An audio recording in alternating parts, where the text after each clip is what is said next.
സുഹൈല, ഓ സുഹൈല. പരിഭ്രമത്തോടുള്ള വിളി കേട്ട് ഭർത്താവിന്റെ മുന്നിൽ നിന്നു. നബി സല്ലല്ലാഹു അലൈഹി വസല്ലമക്ക് വിശക്കുന്നു.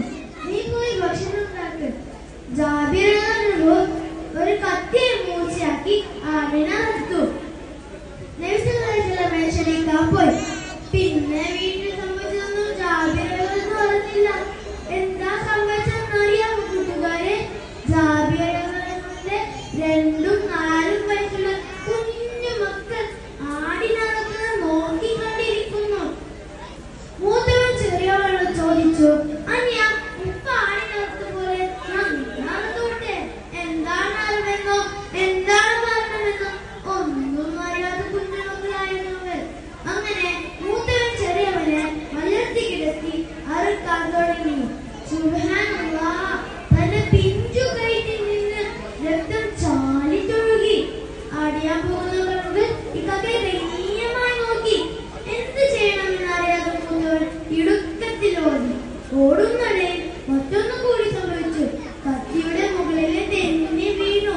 ഇന്നാലില്ല, മൂത്തവനിൽ ലോകത്തിന്റെ പറയുകയാണ്. മരണത്തിലേക്ക് ഒരു വീട്ടിലെ രണ്ട് മക്കൾ, അതും ഒരേ സമയത്ത്. താങ്ങാൻ കഴിയുമോ സുഹൈല ബീവിക്ക്? ഇല്ല, ഈ ലോകത്ത് ഒരു മക്കളും താങ്ങാൻ കഴിയില്ല. ഒരു ഭാഗത്ത് മക്കളുടെ ഒത്ത് സുഹൈല ബീവിക്ക് ആകെ ബേജാറായി. മറ്റൊരു ഭാഗത്ത് നബി സല്ലല്ലാഹു അലൈഹി വസല്ലം ഇഷ്ടം കൊണ്ട് എങ്ങനെയോ ക്ഷമ കിട്ടി. ഇങ്ങനെ ഓരോ ആലോചിക്കുമ്പോഴാണ് സുഹൈല ജാബിറിന്റെ വിളി കേട്ടത്.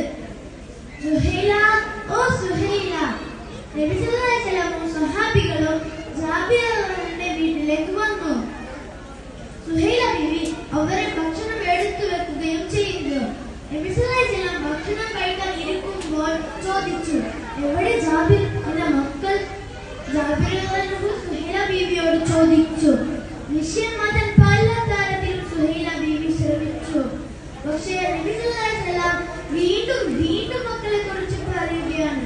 ഒടുവിൽ സത്യമെല്ലാം സുഹൈല ബീവി പറഞ്ഞു. മുത്തുനബി സല്ലല്ലാഹു അലൈഹി വസല്ലം പറയുന്നു, ഞാൻ തന്നെ അവരെ വിളിക്കാം. ജാബിർ, ഓ ജാബിറിന്റെ മക്കളെ, വരൂ.